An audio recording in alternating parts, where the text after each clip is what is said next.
ఓం నమ శివాయ. ఓం నమో నారాయణాయ. కర్మ నివారణ నరదృష్టి నివారణ కాళభైరవాయ నమో నమః. ఓం ఆంజనేయాయ విద్మహే వాయుపుత్రాయ ధీమహి తన్నో హనుమత్ ప్రచోదయాతు. హరి ఓం. మా ఛానల్కి స్వాగతం. చూస్తున్న వీక్షకులకు ప్రేక్షకులకు ప్రియ కాళభైరవ భగవద్బంధులకి స్వాగతం పలుకుతూ మమ్మల్ని ఎంతగానో ఆదరిస్తూ ఉండబడినటువంటి ప్రియ సోదరీమణులకు అందరికీ, సనాతన ధర్మ సంరక్షకులకు, జ్యోతిష్య అభిమానులకు స్వాగతం పలుకుతూ అందరిపైనను శ్రీ హనుమంతుడి స్వామి వారి యొక్క ఆశీస్సులు ఉండాలని కోరుకుంటూ ఆశీర్వచనం. అందరికీ ధర్మ మార్గము, భక్తి మార్గము, రామ మార్గాన్ని ఏర్పాటు చేసే శక్తిని మనసు ప్రసాదించాలని మనసారా శ్రీ హనుమంతుడి స్వామి వారిని కోరుకుందాం. 1వ తారీఖు 6వ నెల 2024 నుండి 15/6/2024 వరకు పుట్టినటువంటి వారందరూ కూడా ముందస్తుగా జన్మదిన శుభాకాంక్షలు. గతంలో వివాహం చేసుకున్న వారికి వివాహ వార్షికోత్సవ శుభాకాంక్షలు. 1/6/2024 నుండి 15/6/2024 వరకు గ్రహ గమనాలను ఒకసారి వీక్షింపచేద్దాం. మేషరాశిలో కుజుడు స్వక్షేత్రకారకుడు, వృషభ రాశిలో చతుర్గ్రహ కూటమి, రవి బుధ గురు శుక్ర సంచార స్థితి, శుక్ర భగవానుడు స్వక్షేత్ర సంచార స్థితి. రవి చేత గురు శుక్రులు ఇద్దరు గురుమౌఢ్యమి శుక్రమౌఢ్యమి జరుగుతున్న విషయం తెలిసినటువంటిదే.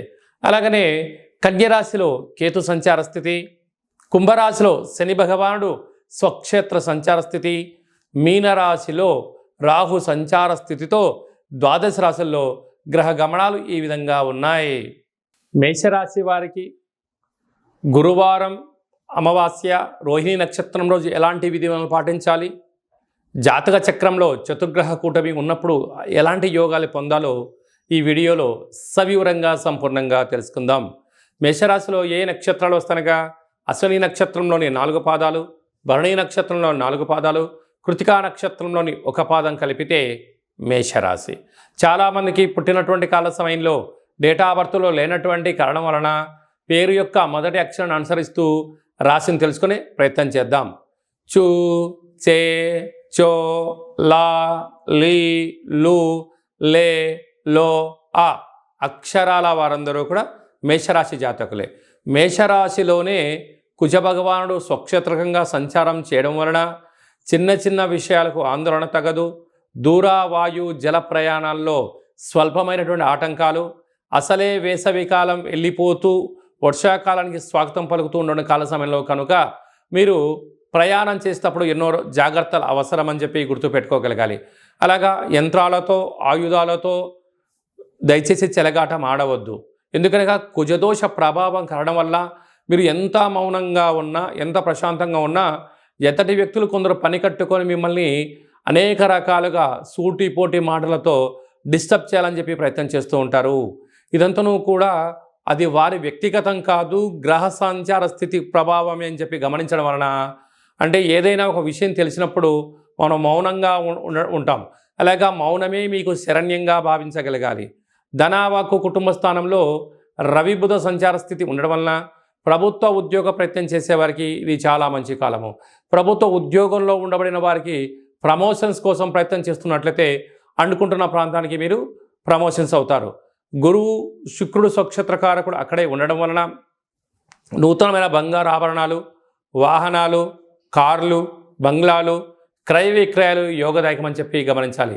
కాకపోతే రవిచేత శుక్రుడు కలిసి ఉండడం వలన కొద్దిపాటిగా ఏదైతే అనుకుంటామో వాటిని మందకొడిగా సాగే పరిస్థితి ఉంటుంది. ఇలాంటి కాల సమయంలో కాళభైరవ స్వామి యొక్క స్మరణ చేయడం వలన గ్రహ సంచార స్థితిలో ఉన్న దోషాలు తొలగి మీరు అనుకుంటున్న అన్ని విజయాలు మీ సొంతమవుతాయి అని చెప్పి గమనించాలి. 6వ స్థానంలో కేతు సంచార స్థితి ఉండడం వలన మేషరాశి జాతకులకు చాలా ముందస్తు జాగ్రత్తగా ఉంటుంది. ఒక వ్యక్తితో మాట్లాడేటప్పుడు ఆ వ్యక్తి ధర్మంగా ఉన్నాడా, అధర్మంగా ఉన్నాడా, న్యాయంగా ఉన్నాడా, ఏం జరుగుతుంది, ఏం జరగబోతుందో వాళ్ళు అంచనా వేసే శక్తి వాళ్ళకు చాలా అధికంగా ఉంటుంది. కనుక మీ మనస్సు ఏదైతే చెప్తే దాన్ని విధి విధానాన్ని పాటించండి. విజయాలు మీ సొంతమవుతాయి. లాభస్థానంలో శని భగవానుడు స్వక్షేత్రకంగా ఉండడం వలన వృత్తులలో, ఉద్యోగాల్లో, వ్యాపారాల్లో మీకు మంచి మంచి అవకాశాలు రాబోతున్నాయి. కనుక పెట్టుబడులు ఎంత పెడుతున్నాం, సమయాన్ని ఎంత స్పెండ్ చేస్తున్నాం, ఎంతవరకు ఇన్కమ్ సోర్స్ ఉంది, ఎంతవరకు ఖర్చులు ఉన్నాయని చెప్పి మీరు లెక్కాపత్రాన్ని చూసుకొని ప్రయాణం చేయగలిగినట్లయితే స్థిర చరాస్తులు మీ సొంతం అవుతాయి. కాకపోతే వ్యయంలో రాహు సంచార స్థితి ఉండడం వలన వృత్తులలో, ఉద్యోగాల్లో, వ్యాపారాల్లో పై అధికారులు, సహ ఉద్యోగస్తులు, కింది స్థాయి ఉద్యోగస్తులు మీ పైన నిత్యము కన్నేసి ఉంచారు అని చెప్పి గమనించగలగాలి. ఇలాంటి కాల సమయంలో ఈ నరదృష్టి, శత్రు ప్రభావాలు, మాయాదర్పణంతో కూడుకున్న జీవితాన్ని మీరు పొందే పరిస్థితి ఉంటుంది. అనగా రాహు మాయాకారకుడు, చక్షుకారకుడు, లేని దాన్ని ఉన్నట్టుగా, ఉన్నది లేనట్టుగా ఎదుటి వ్యక్తులు భ్రమలో పడుతుంటారు. ఇలాంటి కాల సమయంలో మీరు ఎంత బరువు అయితే ఉంటారో అంత బరువు కలిగినటువంటి లవణం అనగా ఉప్పును తులాభారంగా చేసుకొని నీటిలో ఉప్పును మీరు ఎంత బరువు అయితే ఉంటారో అంత బరువు నీటిలో కరిగించి ఆ నీటిని మహాదేవుడికి రుద్రాభిషేకం చేసుకున్నట్లయితే ఈ కర్మ తొలగి ఈ మాయను ఛేదించి సత్యాన్ని గ్రహించి జీవితాన్ని సువర్ణమయం చేసుకుంటారని చెప్పి గమనించాలి. అలాగనే మనకు అమావాస్య రోజు గురువు బృహస్పతి వారము నక్షత్రము చంద్రుని నక్షత్రం అవడం వలన బృహస్పతి యోగం కలగాలి అన్నట్లయితే తెల్లటి బియ్యాన్ని మీరు ఎంత బరువు అయితే ఉంటారో అంత బరువు కలిగినటువంటి సగభాగం బియ్యాన్ని, సగభాగం పసుపును రెండింటిని తులాభారం చేసుకొని అనేక మందికి యక్షతలను పంచండి. మీకు గజకేసరి యోగం కలిగి మీరు అనుకుంటున్న విజయం మీ సొంతం అవుతుందని చెప్పి గమనించాలి. అలాగనే సాఫ్ట్వేర్ ఉద్యోగస్తులు, వ్యవసాయ సోదరీమణులు, గృహ భవన నిర్మాణ కార్యక్రమం చేసేంత వరకు చాలా మంచి కాలం.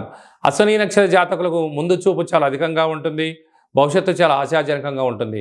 భరణి నక్షత్ర జాతకులకు అద్భుతమైన విజయం మీ సొంతం కాబోతుందని చెప్పి గమనించాలి.